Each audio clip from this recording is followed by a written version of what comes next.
Welcome to Matt and Emily visiting Trinidad and Tobago. Here we go.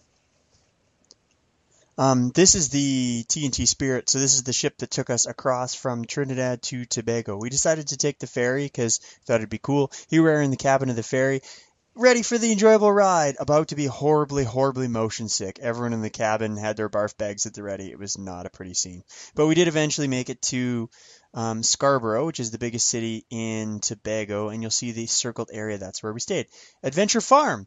It's an organic farm and a bird sanctuary, and these are the villas where we stayed. You'll see it's a pretty amazing view. We enjoyed the place more than I can say. It was really special. Some of the best things about the place, well, there were some cute dogs. The one that Emily is cuddling with right there was very pregnant at the time. I did not feed her any Pringles, however.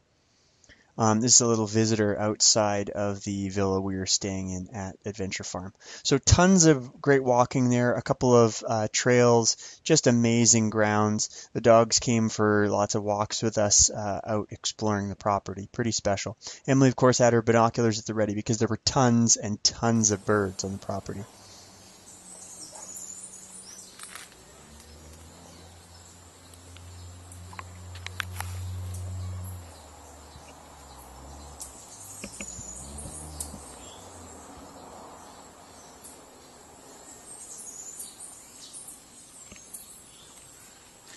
The grounds of this place were pretty amazing, but the birds were really the key selling factor. And right on the porch, right in front of the house, there are all these feeders and 5 different species of hummingbirds. And you can see them just clustered around the feeders here. So on any day you're there, from pretty much dawn until dusk, this is what it looks like. Hummingbirds just swarming all over the place. And the neat thing is they were very used to all the human activity. And if you went kind of slowly, you could stand almost right next to the feeder and get a great look at all these beautiful, incredible different species of hummingbirds. I think they want to do something on the 30th. They only in town for 2 days. Right? So they go call it. As dusk starts to approach here, a pretty amazing thing happens. The hummingbirds start to go to roost for the night and the bats start to come out to play. So there's about a 10-minute window where at the beginning it's all hummingbirds and at the end it's all bats. And what you're seeing here is something right in the middle as the hummingbirds are still vying for the last little bits of sugar before they head off for the night, and the bats are just starting to wake up and swoop in. It's really amazing with the bats how they can just kind of hover in front, very similar to how a hummingbird is, and just dart their tongues inside.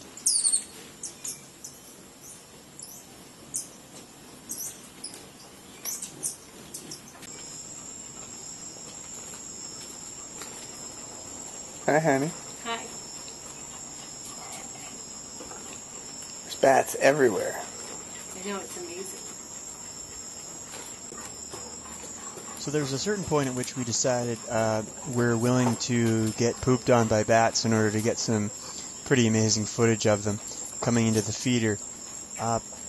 Pretty cool. This was such a great place to spend our evenings, just hang out and see the bats and the birds. So this is the owner, this is Ian.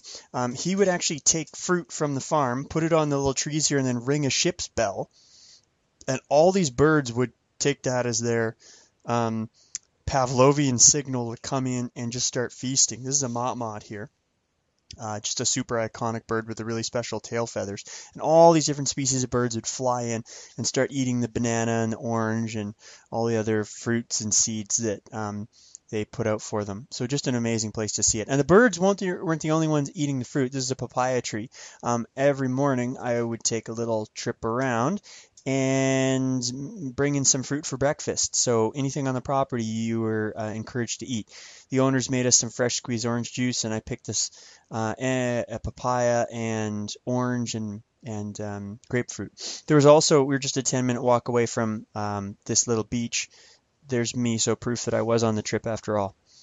Then it was off to the eastern side of Tobago, a place called Speyside, and the island of Little Tobago, to do some more adventurous stuff. So we had to go on this long 1.5 hour trip, but you can see that it's worth it. Look how beautiful it is there. We went across to this little island called Little Tobago and did some bird watching. Amazing to see the tropic birds and the frigate birds being the pirates. This was our guide on the island. His name was Z. He could just do the most amazing bird calls. Emily was really, really, really impressed. And we were with another couple who was super into birding. You can see the giant cannons that they've got there with them. Red-billed tropic bird. I think I learned more bird names on this trip than ever before. I also got to do a bunch of diving, and I wish I had some pictures for you of the animals, but I didn't have a camera underwater. But I got to see sea turtles and a sand shark and pufferfish and amazing corals. It was drift diving, so it was kind of moving along with the drift of the current. And there's a brain coral, one of the world's oldest brain corals. Before we left, that pregnant dog gave birth to some of her pups, which was a pretty cool thing to see before we left. And then we were off to Trinidad. We were staying in Port of Spain, the big city there. So city living all of a sudden. The first place we went was, you'll see that encircled in purple there, Carney Swamp. This is a place where people go to, especially to see the red ibis. So here we are piled into a boat off on a mangrove tour, and people go into the swamp here because they want to see some of the amazing birds, but specifically the red ibis. It's a really amazing bird to see because of its incredible color.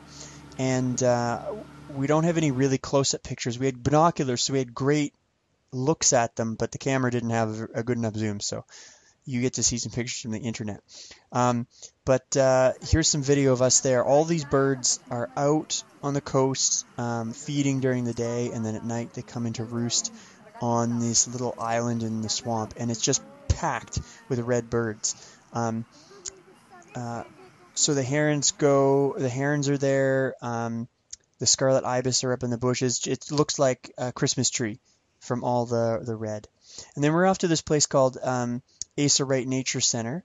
It's a world famous nature center, especially great for birders. So there were if you were a birder, that was the place to go. This is a shot again from the porch. They've put out some of their fruit scraps from lunch. And award goes to the person who can pick out the most species that they see there. The little mammal there is an agouti. It looks kind of like a very large rat. And here comes a tegu, the lizard. Now, the agouti is going to move out of the way. It looks like the tegu scared it off. I don't think that's the case. But the agouti was beautiful, but a little timid. We loved Asa Wright, a really special place. And birds everywhere. A birder's dream. And now we're back in Canada. Here's a picture of us trying to get the car out of the parking lot at the Thunder Bay Airport. Back to Canada, back to real life, but we love Trinidad and Tobago. What a special time.